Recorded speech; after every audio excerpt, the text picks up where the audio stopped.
સંસારમાં જીવીને અપરિગ્રહ કેવી રીતે રહેવું? નવીનભાઈ નું છે પરિગ્રહ નો અર્થ એવો છે કે તમારી આ બાજુ દ્રષ્ટિ છે, સંસારી દ્રષ્ટિ છે, માટે એ પરિગ્રહ છે. પરિગ્રહ નો અર્થ શું છે કે ખરેખર ગ્રહ નથી. એ ગ્રહ તમને ચોટ્યો. પરિગ્રહ નો સાથે કહ્યું એનું નામ કે તમારી દ્રષ્ટિમાં સંસારમાં દ્રષ્ટિ છે માટે તમને પરિગ્રહ છે તો ચોટ્યો, અને તમારી આત્મામાં દ્રષ્ટિ છે તમને ચોટતો. પરિગ્રહ એમ નામ કહેવાય છે. પરિગ્રહ એટલે ચોટે યા ન પણ ચોટે. એ ગ્રહ કરો પણ ચોટે યા ના ચોટે. દ્રષ્ટિ ઉપર રહે, ભાવ ઉપર રહે. હા, જો તમારી સંસારી દ્રષ્ટિ છે તો પરિગ્રહ ચોટ્યો, આત્મદ્રષ્ટિ છે તો નહીં. અને જો તમારી આત્મા દ્રષ્ટિ છે તો પરિગ્રહ ચોટતો. બરોબર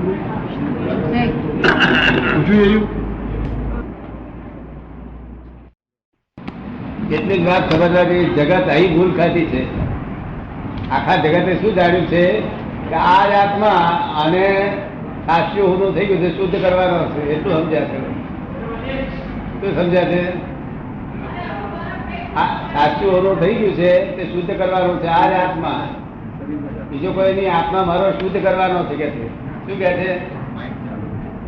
આત્મા મારો શુદ્ધ કરવાનો છે કે છે. અશુદ્ધ થઈ ગયો છે. અરે આત્મા અશુદ્ધ નથી થઈ ગયો. તો આ જે આત્મા દેખાય છે એ તો ઉદય કર્મો નો પ્રપંચ છે. શું છે? જન્મ થી ઉદય કર્મ શરૂ થયા તે મરતા સુધી ઉદય કર્મ નો જ અનુભવ લોકો લે છે. ઉદય કર્મ થી નવા કર્મો બાંધે છે. ઉદય કર્મ નો અર્થ શું? કે કર્મો તો થઈ ગયા ત્યારે થઈ ગયા, પણ આ તો હવે એનું પરિણામ આવ્યું. શું આવ્યું? ત્યાં મન વચન કાયાની જે ક્રિયા છે જન્મથી મળીને મરણ સુધીની બધી પરિણામ સ્વરૂપ છે. એ ઉદય કર્મ છે, એ પરિણામ સ્વરૂપ છે. પ્રકૃતિ ભમેડા ફર્યા કરે છે ઉદયના આધારે. એમાં આત્માને કઈ કરવું પડતું નથી, પણ આત્માને ભ્રાંતિ છે કે હું આ છું, એટલે પાછું ઉદય કર્મ પાછો ફરી બીજ નાખે છે. શું કરે છે? ફરી બીજ નાખે છે. હું આ છું, હું આ છું, હું આ છું, હું ડાક્ટર છું, આમ છું, તેમ છું. ફરી પાછી મૂર્તિ ઘડે છે પોતાની. અને હું શુદ્ધાત્મા છું, મૂર્તિ ઘડાતી બંધ થઈ ગઈ. અને મૂર્તિ ઘડાય છે પ્રતિષ્ઠિત આત્મા ઉભો થાય છે. શું થાય છે? પ્રતિષ્ઠા કરી કરે છે. દેહમાં હું છું એવું અત્યારે માને છે, તેવું નવું સ્વરૂપ ઉભું થઈ રહ્યું છે. આ આત્મા છે જ નહીં. આત્મા તો આમાં ભક્ત કોઈ કામ જ નથી કરતો. આત્મા ભક્ત લાઈટ આપ્યા કરે છે. એ લાઈટ ના આધારે આ બધું ચાલી રહ્યું છે. બાકી આત્મા કોઈ પણ કરતો નથી. આત્મા તો ભાવે નહીં કરતો ને અભાવે નહીં કરતો. તો આત્મા સ્વભાવમય છે. કેવો છે?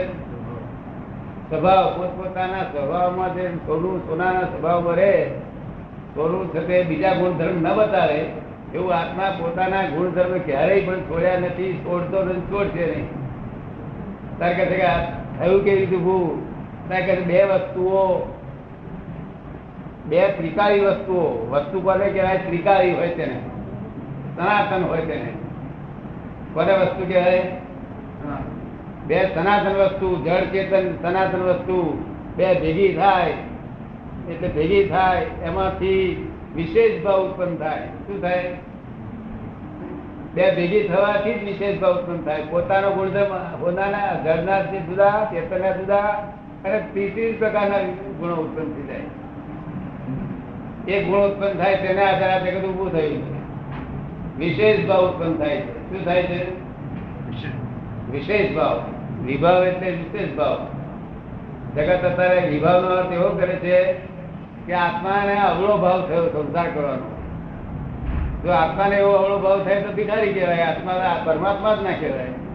એ આત્મા દરેક નામ આત્મા રહેલો છે, પરમાત્મા સ્વરૂપે છે. જેને મારવું હોય તેને મારજો, ના મારવું હોય તેને ના મારશો.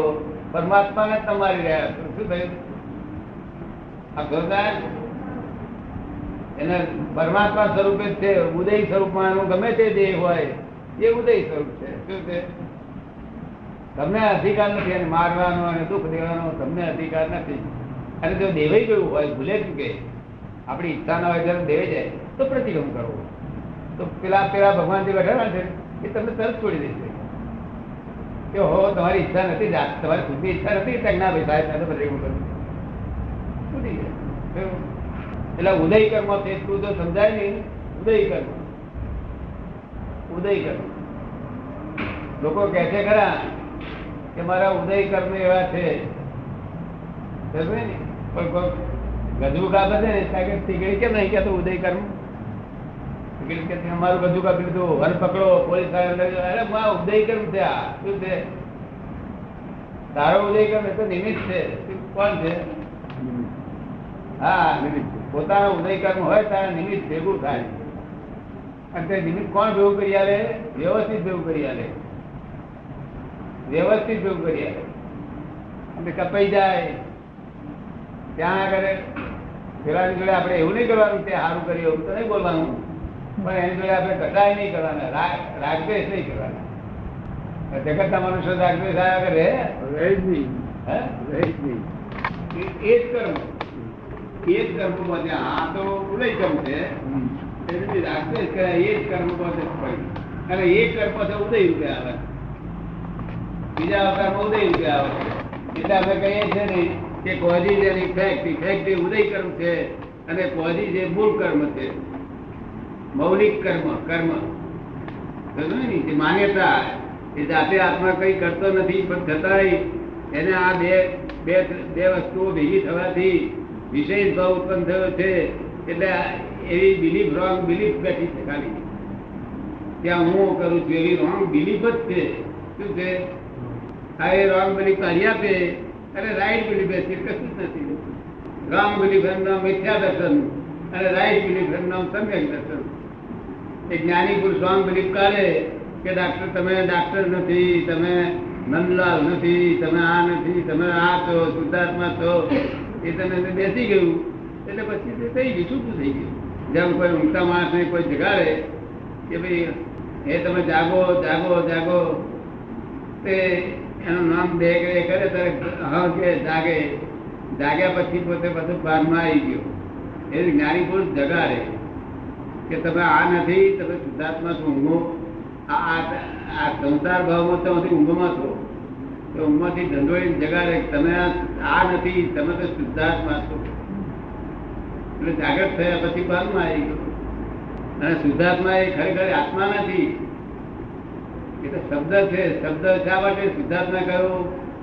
કારણ કે આ શુદ્ધાત્મા તમે જો પ્રાપ્ત થયો અને તે તમને અનુભવમાં આવ્યો, લક્ષમાં આવ્યો, તો પછી તમારાથી નલાયક કામ થઈ ગયું હોય તો તમારી જાતને અશુદ્ધ માનશો નહીં. એટલા માટે એમ કે છે કે તમે શુદ્ધાત્મા જ છો કે છે. શું કે છે? કામ થઈ ગયું ખરાબ એ તમારાથી થયું ને તમે તમારે થયું એવું માનશો, એ જ રોંગ બિલીફ છે. શું? એટલા માટે શુદ્ધાત્મા કહેવું પડે. શુદ્ધાત્મા શા માટે કહ્યું? કે ભાઈ શુદ્ધ જ છો, આવે દરેક દશામાં શુદ્ધ જ છો. જો તમારું સ્વરૂપ નિરંતર ખ્યાલમાં લખમાં રહેતું હોય તમે શુદ્ધ જ છો. નહીં તો વારે ઘડી માને કે આ ખરાબ થઈ ગયું પાછું બધું પોતે એનું સ્વરૂપ કોઈ નાખે. પછી ખરાબ અને ખોટું એવું અડતું નથી. એને શુદ્ધ જ હોય છે, પોતે જુદો ને આ જુદો. કર્મ પછી ચારિત્ર મોહ હોય છે, કઈ ખરેખર મોહ નથી. ચારિત્ર મોહ હોય છે. ચારિત્ર મોહ તો દાન આપે તેને ચારિત્ર મોહ કહેવાય. તો મારી જોડે આ સત્સંગ સાંભળો તેને ચારિત્ર મોહ કહેવાય. અને કોઈક નારાયક કામ કરે તોય ચારિત્ર મોહ કહેવાય. બધા ચારિત્ર મોહ ભગવાનને ઘેર એક જ કક્ષામાં છે. ભગવાનને ઘેર બધા ચારિત્ર મોહ. લોકો કહે છે સાહેબ આ સારો પેલો ખોટો, કયો સારો? ત્યાં કે દાન આપવાનું એ બધું સત્સંગ કરવાનું ત્યાં કે સારા છે, તેનું પરિણામ સારું અત્યારે સાતા વેચી રહેશે. અને પેલા ખરાબ છે એને સાતા વેચી રહેશે. પણ અમારે માટે વાંધો એનું વેદની ભોગવ્યા કરશે. શું કહે છે? પણ શુદ્ધાત્મામાં ફેર પડતો નથી. એવું સમજાવવા માટે શુદ્ધાત્મા શું એવું ભાન કરાવે છે. શુદ્ધાત્મા ખરેખર શુદ્ધાત્મા નથી. એ તો પરમાત્મા જ છે, એ આત્મા જ છે. શુદ્ધ કહેવાનો ભાવાર્થ એટલો છે કે હવે તમે અશુદ્ધિ અરે નહીં, તમને શંકા ના પડવી જોઈએ. કોઈ કે છે મને કોઈ ખરો શંકા પડી જાય છે કે આ કર્મ મને બંધાશે શું? ભગવાને કહ્યું શંકા પડે છે માટે નહીં બંધાય. કે શું કે છે?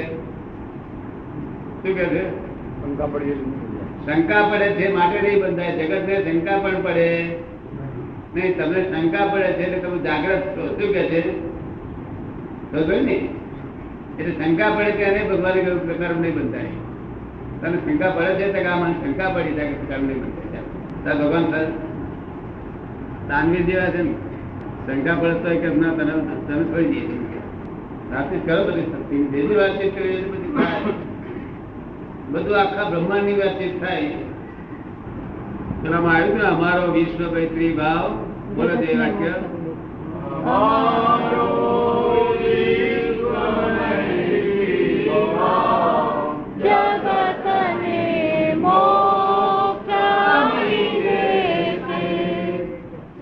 અમારો વિશ્વ મૈત્રી ભાવ છે એ જગત ને મોક્ષ આવી દેશે. આ વિશ્વ મૈત્રી ભાવ મારા એકલાનો નહીં, તમારા બધાનો વિશ્વ મૈત્રી ભાવ. કારણ કે તમે શુદ્ધાત્મા દેખે એવી રીતે તમને જ્ઞાન આપેલું છે. તમે ઝાડમાં દેખી શકો, ગાયમાં દેખી શકો, કૂતરામાં દેખી શકો, એટલે તમને વિશ્વ મૈત્રી ભાવ ઉત્પન્ન થયો. શું થયું? અને તેથી જગત ને મોક્ષ અમી, મોક્ષ નો અમી પ્રાપ્તિ કરશે. જગત એકદમ એવું શાંત થશે, એવું ઠંડક આવશે. ઉકળવાનું એટલે ઉકળ્યા જ કરશે હતું થોડો વખત, પણ એકદમ ઠંડક થઈ છે. શુદ્ધાત્મા જોઈએ એ જ વિશ્વ મૈત્રી ભાવ. આપણે એક્સેપ્ટ કર્યું કે જીવ માત્રમાં શુદ્ધાત્મા થશે એ મારી બુદ્ધિ એક્સેપ્ટ કરે એવી રીતે છે, એ વિશ્વ મૈત્રી ભાવ. તો અરે આશરો અમને એમ કહે તો બધા ભગવાન છે પણ એ એક્સેપ્ટ ના કરે. શું કહ્યું? ખબર ને, બુદ્ધિ એક્સેપ્ટ કરવું જોઈએ. બુદ્ધિ ને એક્સેપ્ટ ના કરવું બધા હું કહું બધા ભગવાન છે બધા જોજો એનો મિનિંગલેસ છે. શું છે? કઈ જોવાતું નથી પણ ઠીક છે. પેલા કરતા એવું ના કહે તેના કરતા સારું છે. એવું બિલકુલ ના બોલે તેના કરતા સારું છે. પૂરો રહે ને, પૂરો રહે ને. ખરેખર છે ને પણ ભગવાન એમાં વાત ખોટી તો નથી. પણ ત્યાંથી બુદ્ધિ એક્સેપ્ટ ના કરતા ફળ ના મળે જેવું જેવું. બુદ્ધિ એક્સેપ્ટ કર્યા પછી ફળ મળે. પછી પૂછતા જ નથી. હા, પૂછે છે હું શુદ્ધાત્મા છું એવી સતત જાગૃતિ કેમ રહે? કઈ રીતે રહે? કઈ રીતે? જીવનભાઈ પૂછે છે હું શુદ્ધાત્મા છું એવી સતત જાગૃતિ કઈ રીતે રહે? સતત જાગૃતિ હોય છે પણ આપણને બીજી અવસ્થાઓ ઉત્પન્ન થાય છે ને. આપણે અહીંયા હું સત્સંગ બોલતો હોય અને બહાર સુધી આ સ્કૂલના છોકરાઓ આવ્યા ધમાલ કરતા હોય, આપણે બહાર વાંચી હોય તો ધમાલ કરતા સત્સંગ સંભળાય નહીં ને.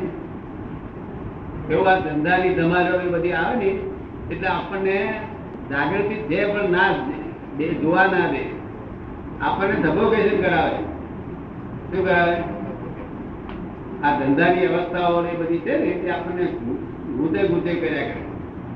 એટલે તોય આપણે માની લેવું કે આને ધંધાને લઈને આમ થાય છે, બાકી મને તો જાગૃત છે.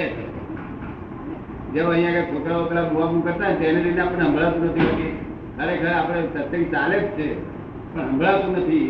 સાધીને એમ લાગતું છોકરાઓ બહાર ધમાલ કરે તે જ છે. એવું આ સંસારની અવસ્થાઓ, સરળ સંસારના પર્યાયો એટલું બધું સફોકેશન કરે, માણસને ગુચે કર્યા કરે. અને તે મારી આજ્ઞા વડે બહુ શું ગુચે.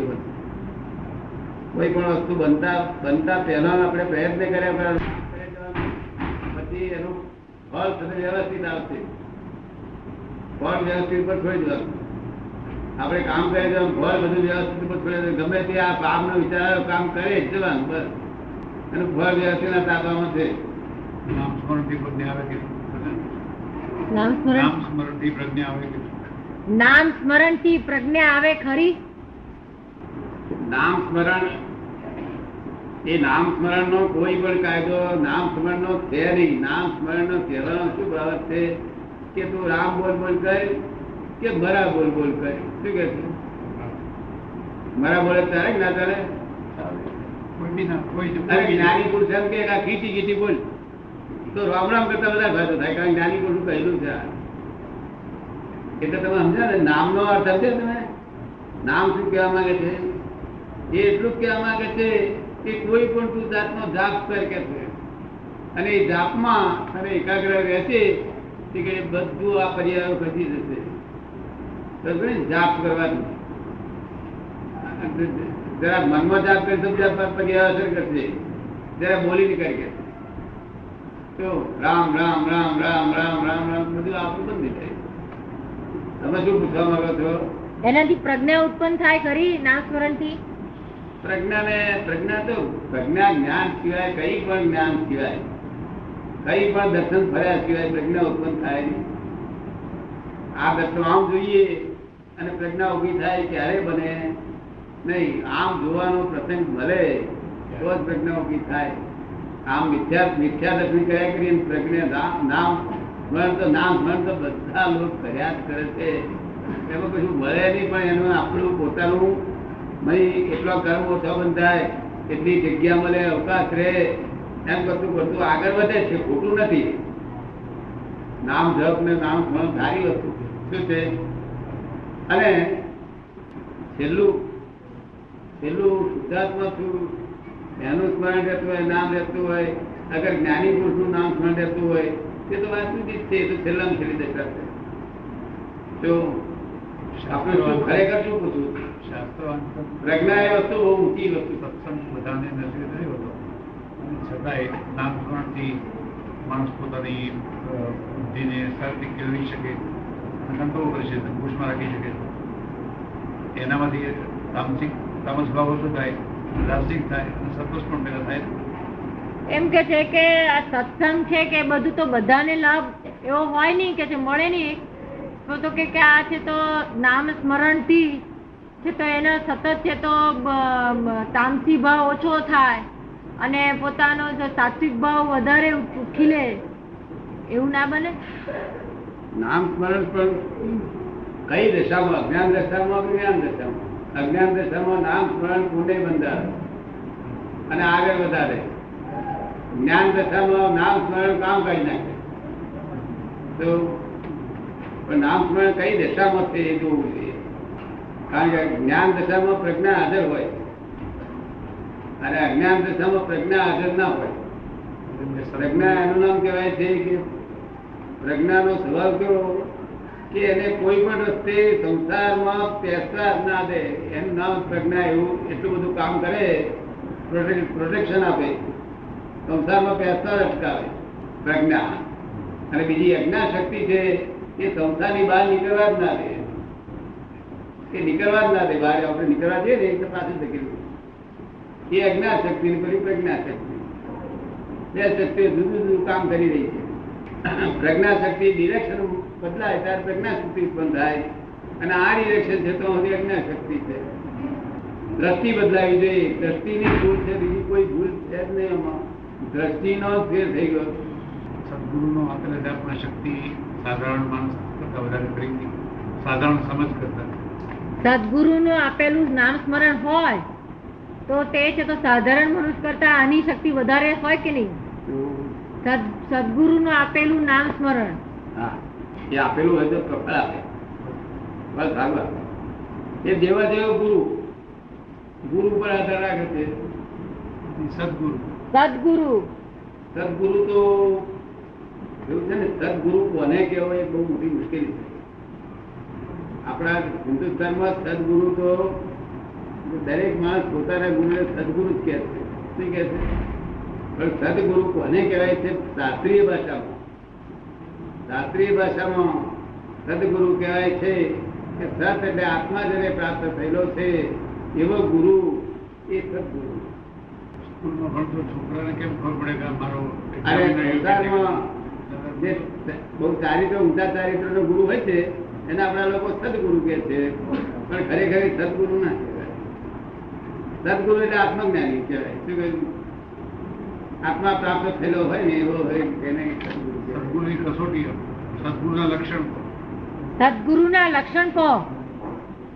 સદગુરુના લક્ષણ તો આત્મજ્ઞાની હોય એનું લક્ષણ હોય. બાકી પેલા લક્ષણ જે આ જેને જગતના લોકો સદગુરુ કહે છે ને, લક્ષણ સંસારથી બહુ પ્રકૃતિના ગુણો ઊંચા હોય. કેવું હોય?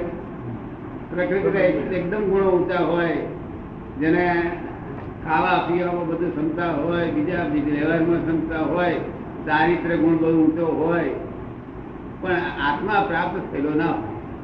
એ પૂછે કે એ પરીક્ષા કેવી, એ પરીક્ષા કેમ કરાય, એ આત્મજ્ઞાની પરીક્ષા કેમ કરવી એમ પૂછે. હા, મનની ચાર જે બેઠા હોય એ ચાર આત્મજ્ઞાની કેમ પાર કરે? જ્ઞાનીને ત્યાગ ના હોય, ત્યાગ ના હોય. બરોબર ને? થાળીમાં મૂક્યું હોય ખાવાનું, ટાઈમે મૂક્યું હોય તો એને ધકેલે નહીં, જે હોય થઈ તો ઓછું ખાય, ઓછું ખાય.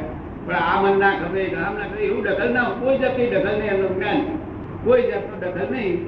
તાળું પાણી મેળવ્યું તારે નહીં, એટલે ઊંડું મેળવ્યું દખલ નહીં કોઈ જાતની, કોઈ પણ પ્રકારની દખલ નહીં. મને મારે આ ત્યાગ છે, મને ના ખબર એવું બોલે નહીં જ્ઞાન. તો વ્યવહાર કુશળ માણસ પણ કરી શકે એવું.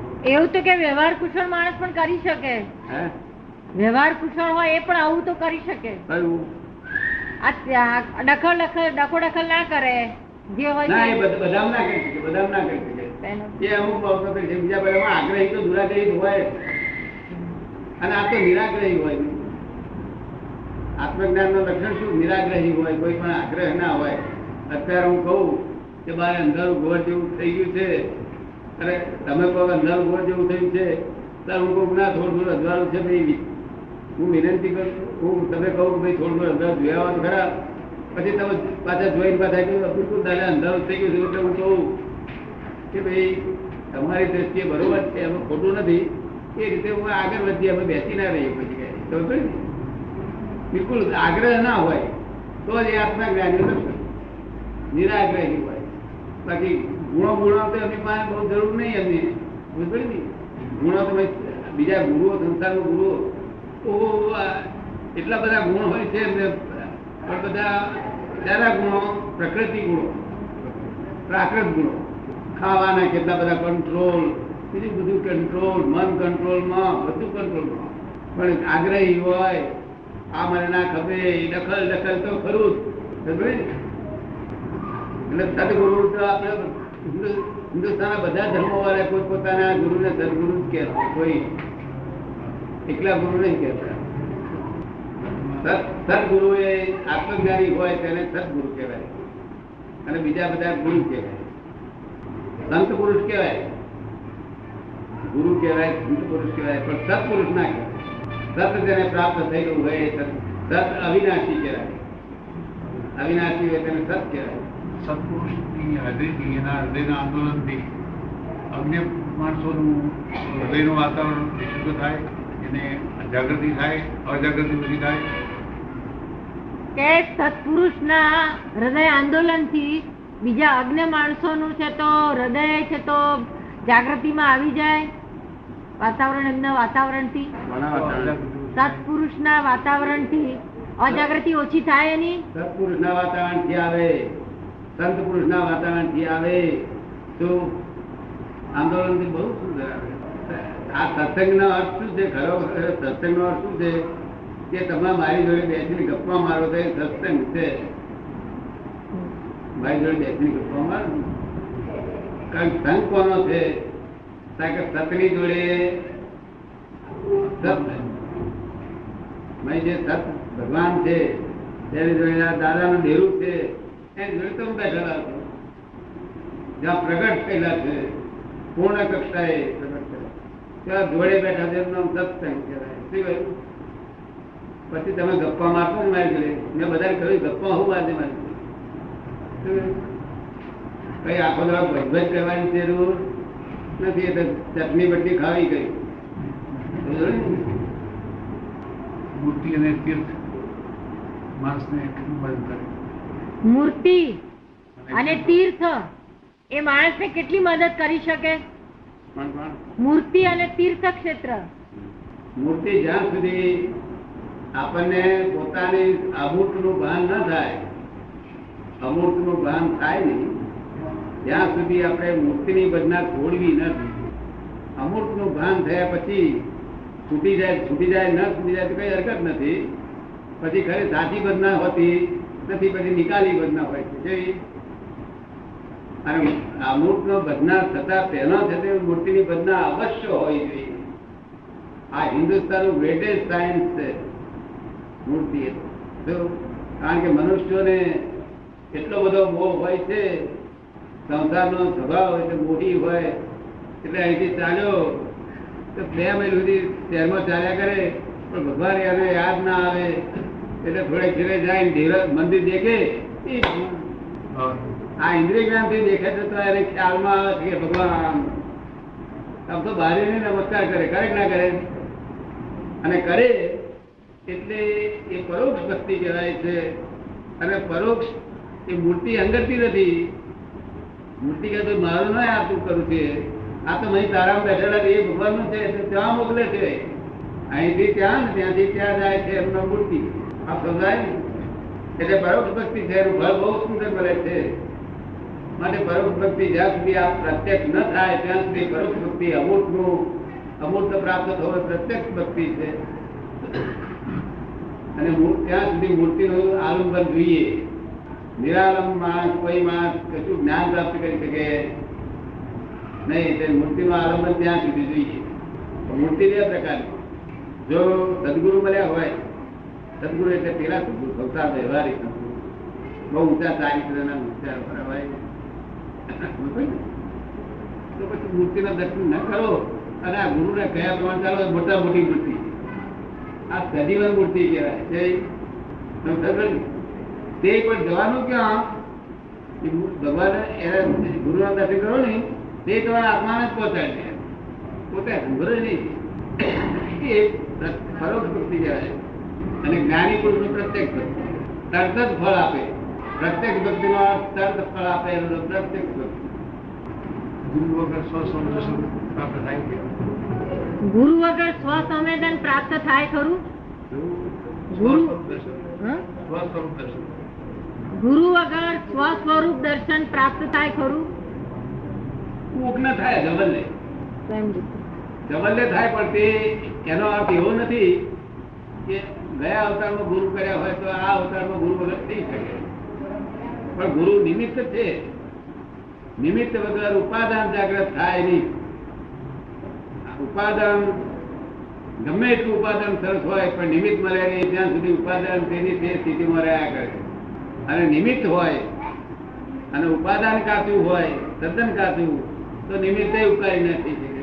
અત્યારે અહીંયા આગળ આદિવાસીઓ બોલેલા એટલે બધા બેહાઈ નાખો, એ ઉપકારી થઈ શકે. ઉપાદાન કાચું છે. આ સમજાય ને? નિમિત્ત હોવા છતાં ઉપાદાન કાચું. ઉપાદાન સાધારણ હોય તો એને જ્ઞાની પુરુષોને ઊંચું આવી શકે. કાચાનું પાકું દાદા ન કરી શકે. દાદા એ કાચાનું પાકું ના કરે. કાચું હાંડલું હોય તો પાકું હાંડલું કરી શકે. દાદા દાદા હાંડાને પાકું હાંડલું ના કરી શકે? કાચા હાંડાને દાદા પાકું ના કરી શકે? કરી શકે, પણ તે અમુક પ્રમાણમાં એનું હદ. નહીં તો લોકોને કરતા થઈ જાય. એટલે નિમિત્ત છે, શું છે? નિમિત્ત છે. એટલે અમુક હદ સુધી પકવી શકે. બાકી આ ફોરીનો એક પણ માણસ તૈયાર ના થાય. ફોરીનો એક પણ માણસ તૈયાર ના થાય. ફક્ત સાયન્ટિસ્ટો મારી વાતને સમજી જાય. હું શું કહેવા માંગુ છું સમજી જાય. હું કહું God is not creator of this world. એ થોડી વાર પછી યસ યસ અમને સમજમાં આવી ગઈ છે એ વાત. એને કોઈ જગ્યાએ વાત મળી જાય.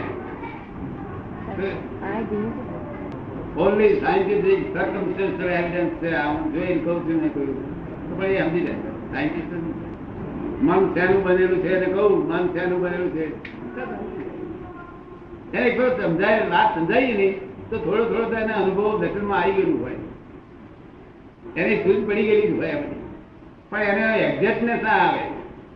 અને હું કહું ત્યારે એક્ઝેક્ટનેસ આવી જાય ફક્ત.